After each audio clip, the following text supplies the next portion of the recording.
This is my student support system. Keep watching, keep learning. तो health indicators quantifiable data होंगे जो community की health को बताएंगे। ठीक है, इसके लिए इन डेटा को फाइंड आउट करने के लिए क्या करना पड़ता है? तो इसके लिए जो रिसर्चर्स होते हैं वो बहुत स्टडी करते हैं, ठीक है ना, और छोटे लेवल पर हम लोग भी हमारी कम्युनिटी में वो स्टडी कर सकते हैं, ठीक है ना। तो उसका सबसे सिंपलेस्ट मेथड क्या होता है कि कम्युनिटी में जाके और सर्वे करना, ठीक है। तो इसीलिए ईयरली एक सर्वे हम लोगों के लिए कंपलसरी होता है कि हम जाके वहाँ से डाटा कलेक्ट करें जो हमें हमारी कम्युनिटी के हेल्थ को इंडिकेट कर सकते हैं, बता सकते हैं। उन डाटा से वो चीज़ें निकल के आएंगी, ठीक है, कि पूरी कम्युनिटी की पॉपुलेशन कितनी है, वो भी एक प्रकार का डाटा है।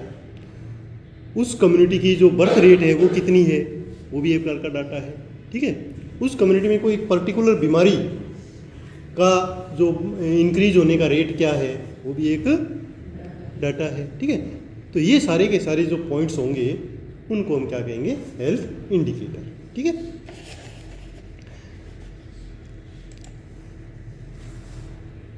Health indicators are often used by the governments to guide health care policy. अब इन इंडिकेटर्स का यूज कहाँ होता है?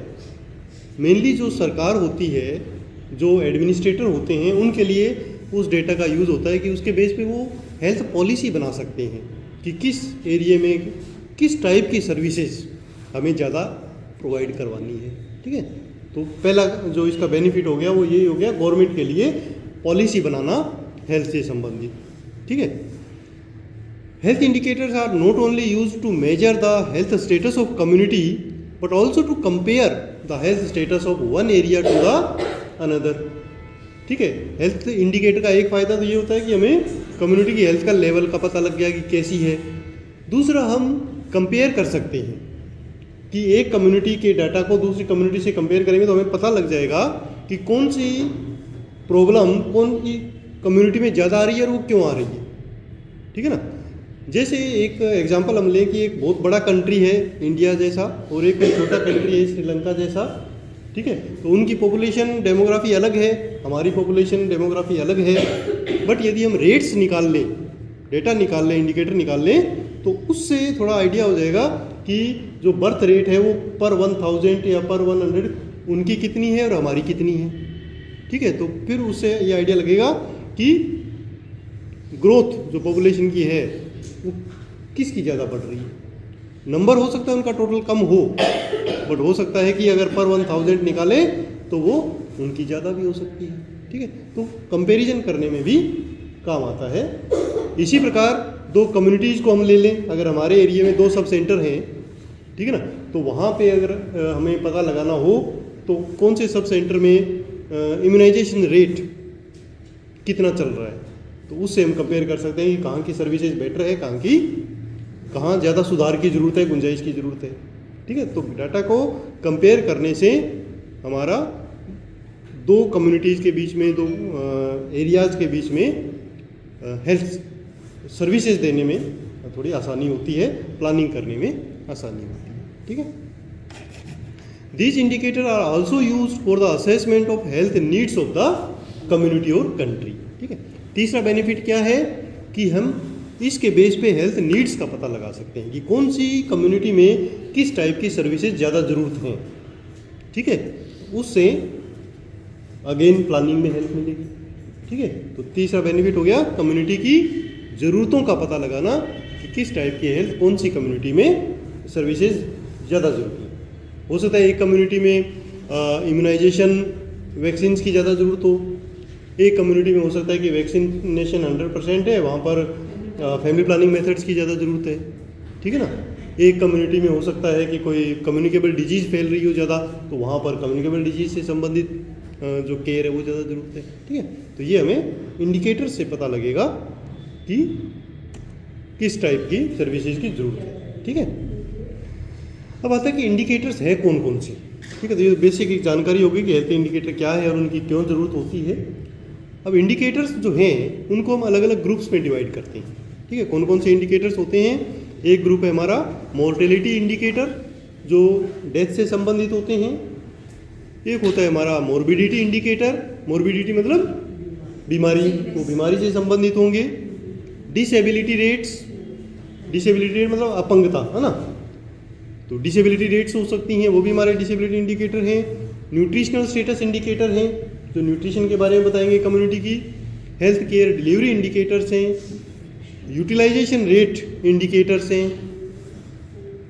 Social and mental health indicators हैं, एनवायरमेंटल इंडिकेटर्स हैं, सोशियो इकोनॉमिक इंडिकेटर्स हैं, हेल्थ पॉलिसी इंडिकेटर हैं, क्वालिटी ऑफ लाइफ इंडिकेटर हैं और अदर इंडिकेटर हैं। ठीक है, तो ये हमारा अलग अलग ग्रुप हैं। अब इनको एक एक करके स्टडी कर लेंगे इसको समझने के लिए कि ये इंडिकेटर एक्चुअली क्या है।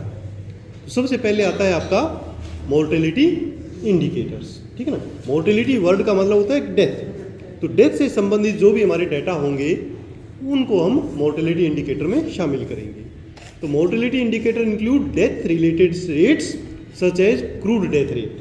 ठीक है ना, तो आपने सुना होगा कि क्रूड डेथ रेट होती है तो वो पर 1000 पर एक पॉपुलेशन की निकलती है।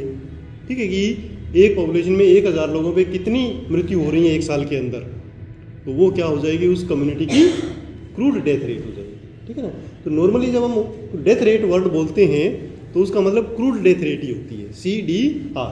ठीक है ना, तो क्रूड डेथ रेट एक जनरल डेथ रेट है जिसमें स्पेसिफाई नहीं करना होता कि वो डेथ किस कारण से हुई है, चाहे वो किसी भी कारण से डेथ हो वो हम क्रूड डेथ रेट में शामिल करेंगे। ठीक है, और ये निकालते 1000 पॉपुलेशन पे हैं। Although it is not a perfect measure of health status, ये एक परफेक्ट मेजर नहीं है हेल्थ स्टेटस का, क्योंकि हो सकता है किसी भी कम्युनिटी में बीमारियां कोई है ही नहीं, बट वहाँ पर किसी नेचुरल डिजास्टर से एक साथ बहुत सारे लोगों की डेथ हो गई, तो क्रूड डेथ रेट में तो टोटल डेथ रेट ही पता लगेगी, हेल्थ स्टेटस पता नहीं लग पाता कि उस कम्युनिटी की हेल्थ के कारण वो डेथ हुई है या किसी और कारण से। ठीक है, तो थोड़ा सा ये कमज़ोर डाटा है हेल्थ को पता लगाने के लिए, बट एक जनरल डाटा हमें मिल जाता है कि वहाँ पर क्या हुआ है, डेथ ज़्यादा हुई है ना। ओवरऑल हेल्थ का थोड़ा सा पता लग सकता है बट डेफिनेट हेल्थ स्टेटस का पता नहीं लगता। उसके बाद CDR के अलावा कुछ और डेथ रेट्स हैं जो हमें थोड़ा सा एक बेटर आइडिया दे पाते हैं हेल्थ स्टेटस का, जिसके अंदर एक होता है एज स्पेसिफिक डेथ रेट। ठीक है, एज स्पेसिफिक डेथ रेट में क्या होगा कि डेथ का तो पता लगेगा बट एज के हिसाब से पता लगेगा। जैसे इसमें एक एग्जांपल आप ले सकते हैं इन्फेंट मोर्टेलिटी रेट, है ना। तो इन्फेंट मोर्टेलिटी रेट का क्या मतलब होगा कि जो इन्फेंट्स हैं 1 साल तक के, जन्म से लेके 1 साल तक के बच्चे को इन्फेंट कहते हैं। तो इन्फेंट्स की 1 साल के अंदर कितनी डेथ हुई है हमारी कम्युनिटी में, उसको हम क्या कहेंगे, इन्फेंट मोर्टेलिटी रेट। ठीक है, तो ये थोड़ा सा हमें बेटर बता पाएगा हेल्थ के बारे में। इससे क्या आइडिया लग जाएगा कि वैसे कम्युनिटी ठीक है बट वहाँ बच्चों की, इन्फेंट्स की ज़्यादा डेथ हो रही है, इसका मतलब या तो इम्यूनाइजेशन नहीं हो पा रहा प्रॉपर, या ऐसी कम्युनिकेबल डिजीज फैल रही है जो ज़्यादा बच्चों को प्रभावित कर रही है। ठीक है ना, तो एक आइडिया लग जाता है, ज़्यादा स्पेसिफिक हो गया एज वाला। इन्फेंट मोर्टेलिटी रेट 1 साल तक के बच्चों का ही लिया जाता है और ये भी हम 1000 लाइव बर्थ पे निकालते हैं। ठीक है ना, थोड़ा सा डिफरेंट है इसमें कि जो क्रूड डेथ रेट है वो निकालते हैं टोटल पॉपुलेशन पे, है ना, और जो इन्फेंट मोर्टेलिटी रेट निकालते हैं वो निकालते हैं बर्थ रेट पे कि कितने बच्चों का जन्म हुआ उनमें से कितने डेथ हुए, है ना। तो वो हम इन्फेंट मोर्टेलिटी निकालने का जो फॉर्मूला है वो अलग है। ये फॉर्मूले भी हम आगे एक क्लास में स्टडी करेंगे, अभी तो एक जस्ट जानकारी ले लेते हैं कि ये इंडिकेटर्स होते क्या हैं। ठीक है, नेक्स्ट आता है इसी में ही एज स्पेसिफिक वाले में child mortality rate. Child mortality rate हम थोड़ा सा बड़ी एज वालों को ले लेते हैं, 1 से 4 साल तक के बच्चे, है ना। क्रूड चाइल्ड डेथ रेट में 1 से 4 वालों को ही लेंगे, अर्ली चाइल्डहुड वालों को, है ना, 5 वालों को अलग लेंगे, अंडर 5 ईयर एज लेंगे, है ना। नमस्ते बेटा, नहीं अच्छा कौन सी ले ना लेता ही नहीं वहीं से ना। ठीक है, तो चाइल्ड मोर्टेलिटी रेट हम 1 से 4 ही लेते हैं 1 से 5 लेते हैं अंडर 5 वाले में, है ना। तो अंडर 5 जो डेथ रेट है वो अलग इंडिकेटर होता है, और चाइल्ड मोर्टेलिटी रेट अलग होता है, जिसमें हम केवल 4 साल तक के बच्चों को लेते हैं, 1 से 4 साल वाले, ठीक है। अच्छा, इसी प्रकार एक इन डाटा है हमारा मैटरनल मोर्टेलिटी रेट, ठीक है ना। इसी बारे में MMR के बारे में आप लोगों ने सुना होगा। मैटरनल मोर्टेलिटी रेट क्या होगा कि जो एक्सपेक्टेंट मदर हैं during pregnancy, just after pregnancy, अगर उनकी प्रेगनेंसी रिलेटेड किसी कारण से डेथ हो जाती है तो वो भी हम मैटरनल मोर्टेलिटी रेट में शामिल करते हैं। उससे थोड़ा पता लगेगा हमें कि जो MCH सर्विसेज हैं वो प्रॉपर नहीं दी जा रही है इस कम्युनिटी में, ठीक है। तो ये भी कुछ न कुछ बताते हैं हमारे सारे के सारे हेल्थ इंडिकेटर्स, ठीक है। इसी प्रकार और आगे हम स्टडी करें तो आ जाता है हमारा डिजीज स्पेसिफिक मोर्टेलिटी रेट, ठीक है। ये हमें और प्रिसाइज बताता है कि किस कम्युनिटी में कौन सी बीमारी ज़्यादा फैल रही है और उसके कारण डेथ हो रही है, ठीक है, और वो डिजीज से संबंधित होती हैं। इसमें एग्जांपल हम क्या ले सकते हैं डिजीज स्पेसिफिक डेथ रेट में, कि जैसे मान लो आजकल जैसे ट्यूबरकुलोसिस का काफ़ी चल रहा है ना, ट्यूबरकुलोसिस को हम एलिमिनेट करने के लिए प्रोग्राम चला रहे हैं। तो टीबी से कितनी डेथ हो रही है 1 साल के अंदर, तो वो हमारी क्या हो जाएगी, टीबी स्पेसिफिक डेथ रेट्स हो जाएंगी। तो उस अगर वो एकदम से बढ़े किसी कम्युनिटी में तो उससे आइडिया क्या लगेगा कि ट्यूबरकुलोसिस सीवियर हो रहा है, ट्रीटमेंट प्रॉपर ले नहीं रहे हैं लोग, या बीच में छोड़ रहे हैं, ठीक है ना। तो ये हमारा डिजीज स्पेसिफिक हो जाएगा। इसी प्रकार हम कोविड से कितनी डेथ हुई वो हमारा डिजीज स्पेसिफिक हो जाएगा। इसी प्रकार यदि मीजल से हो रही हैं तो मीजल से होने वाली वो डिजीज स्पेसिफिक हो जाएंगी। हर डिजीज से डिजीज स्पेसिफिक डेथ रेट्स हम निकाल सकते हैं, ठीक है ना। तो इसको मेनली निकालने का इसका भी फॉर्मूला अलग है, वो हम आपको बताएंगे। उसमें टोटल ये देखा जाता है कि टोटल नंबर ऑफ पेशेंट कितने हैं उस डिजीज़ के, और उसमें से कितने लोगों की डेथ हो गई, और वो भी प्रति 1000 पे निकाल देंगे। 1000 अगर मरीज हैं टीबी के तो उसमें से कितनी डेथ हुई तो वो रेट निकल जाएगा हमारा टीबी का, है ना। तो ये हो जाएंगी डिजीज स्पेसिफिक डेथ रेट्स। उसके बाद आता है हमारा मोर्बिडिटी इंडिकेटर्स, ठीक है। मोर्बिडिटी इंडिकेटर्स क्या है? मोर्बिडिटी वर्ड का मतलब जैसे आप लोगों ने अभी बताया था डिजीज, ठीक है ना। नहीं, वो मोर्टेलिटी इंडिकेटर थे, डिजीज से डेथ हुई। यहाँ पर मोर्बिडिटी इंडिकेटर है, यहाँ बीमारी का पता लगाना है नंबर, यहाँ डेथ उस बीमारी से नहीं काउंट करते हैं, ठीक है ना। तो मोर्बिडिटी इंडिकेटर रेट क्या है? ये डिजीज या डिसऑर्डर से संबंधित होते हैं जिसमें हम जो कम्युनिटी में बीमारियां हैं उनका नंबर पता लगाते हैं, ठीक है। तो इसमें बेसिकली 2 इंडिकेटर्स होते हैं, ठीक है। कौन कौन से? इंसिडेंस एंड प्रीवेलेंस, ठीक है, ये मेन यूज होते हैं। एक तीसरा भी है जिसको हम नोटिफिकेशन रेट कहते हैं। इन तीनों के बारे में आप लोग वैसे जानते होंगे, थोड़ा सा हम डिस्कस कर लेते हैं। इंसिडेंस रेट और प्रीवेलेंस रेट, ये एक कम्युनिटी में एक निश्चित समय में कितनी केसेज आ रहे हैं किसी बीमारी के वो बताती हैं, ठीक है। तो इंसिडेंस रेट में शामिल होता है नई बीमारियां, कि नए केस कितने आए दिए गए समय पर दी गई कम्युनिटी में। और प्रिवेलेंस रेट क्या होता है? प्रिवेलेंस रेट का मतलब होता है टोटल नंबर ऑफ डिजीज एक पर्टिकुलर समय पर, ठीक है। हाँ, तो इसको हम एक एग्जांपल से देख लेते हैं कि जैसे मान लो हमारे कम्युनिटी में पिछले 1 महीने में, अब जनवरी चल रहा है, दिसंबर का हम काउंट कर लेते हैं कि 1 दिसंबर से 31 दिसंबर तक एक समय निश्चित हो गया। उस समय में एक बीमारी ले लो, जैसे ट्यूबरकुलोसिस ले लिया, तो ट्यूबरकुलोसिस के नए केस कितने आइडेंटिफाई हुए, ठीक है। तो वो क्या कहलाएंगे? Incidence rate of TB in that community, ठीक है। और प्रिवेलेंस रेट निकालना हो तो क्या होगा कि ये नए केस प्लस पहले के कितने हैं जिनका ट्रीटमेंट चल रहा है वो भी काउंट हो जाएंगे।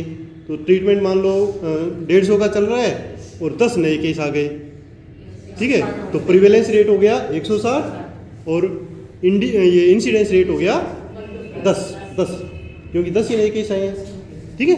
और ऐसे ही अगले महीने फरवरी में हम देखेंगे जनवरी का, तो जनवरी में मान लो 15 नए केस आए, तो इंसिडेंस रेट हो गया इस महीने का 15 और प्रिवेलेंस कितना हो गया वो सारे ऐड हो जाएंगे 150 प्लस 10 प्लस।